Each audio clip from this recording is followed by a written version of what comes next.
The history of hockey. Pre-professional era. March 3rd, 1875, the first organized indoor game was played at Montreal's Victoria Skating Rink. The McGill University Hockey Club was the first hockey club and was founded in 1877. The first World Championship of Hockey was played in Montreal's annual Winter Carnival in 1883. The McGill team captured the Carnival Cup. In 1885, the Montreal City Hockey League was established. The Dominion Hockey Challenge Cup was first awarded in 1893 to the Montreal Hockey Club, the champions of the AHAC. It continues to be awarded annually to the National Hockey League championship team. It's now known as the Stanley Cup. The professional era.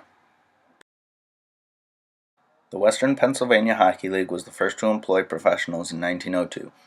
In 1904, the International Professional Hockey League was the first fully professional league. The National Hockey Association was formed in Montreal in 1910.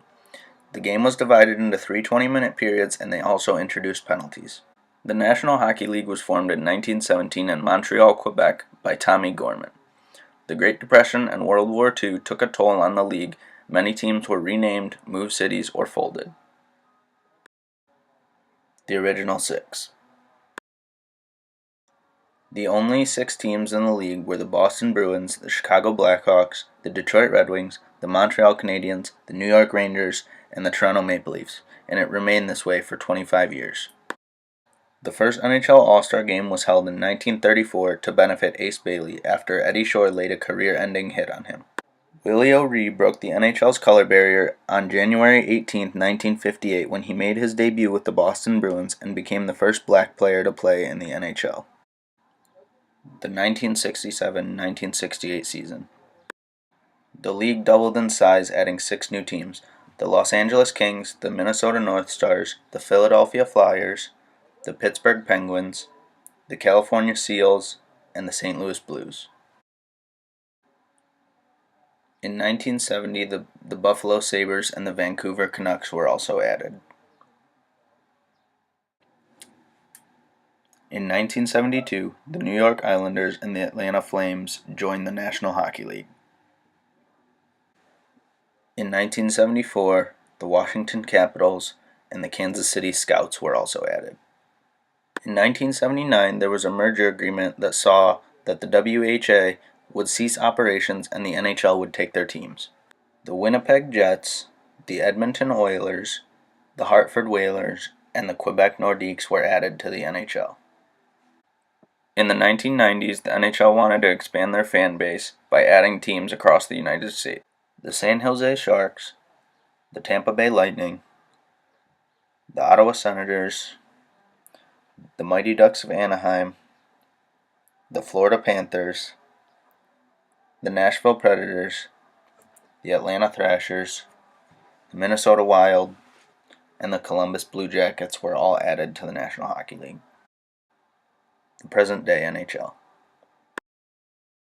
In today's NHL, there are 30 teams split into the East and Western Conferences. Each conference has 2 divisions, in which teams are split by where they are geographically located. The modern-day NHL is a much faster breed of hockey compared to the smash-mouth, in-your-face game of the 90s, 80s, and earlier. Players are faster, more agile, and more skilled, which leads to more goals and highlight reel plays as opposed to big hits and fights.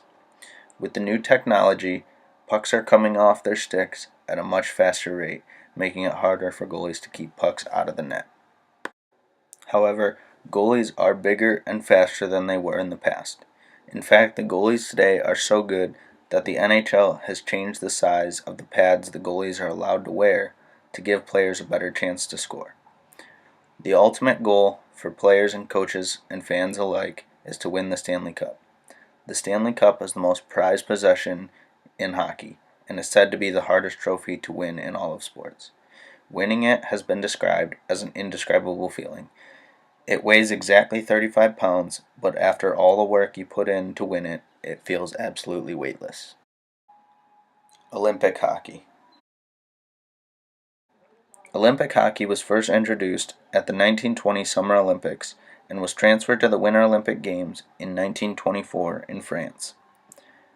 Amateur athletes were the only ones allowed to participate until 1988, when the NHL finally allowed its players to compete. The Miracle on Ice. The Miracle on Ice team was the most successful United States men's team of all time. It was the 1980 team that was made up of a bunch of college kids and coached by Herb Brooks. Herb had faith in the team that he had picked after only one tryout. He knew if he was going to compete with the Soviets, this is the team that would do so.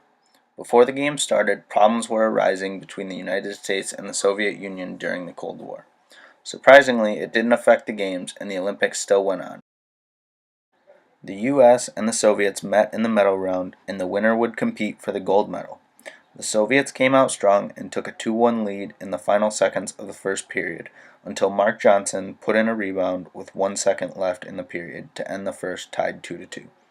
The Soviets dominated the play in the second period and outshot the Americans 12-2, with only putting one past Jimmy Craig, taking a 3-2 lead in the third.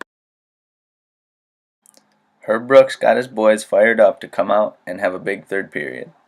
The United States received a rare opportunity when the Soviets took a penalty. Mark Johnson again capitalized on the power play by putting one past Vladimir Mishkin, the Soviet goaltender. A couple minutes later, Mike Eruzione hopped off the bench, took a slap shot from the slot, and buried it past Mishkin. With only 10 minutes remaining, the United States held this lead for the remaining 10 minutes of the game to top the fully professional Soviet Union. Nobody thought it was possible, but the young kids made us believe in miracles.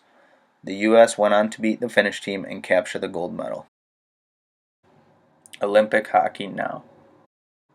Olympic hockey has become something that we look forward to watching every 4 years. It has basically become fully professional, minus the few countries that only have a few professional. Most of the biggest NHL stars compete for their country during this time and are honored greatly to wear their country's name on their chest. The pride of your country is on the weight of your shoulders in each and every minute that you play. The ultimate goal is to get the gold medal and bring it back to your home country.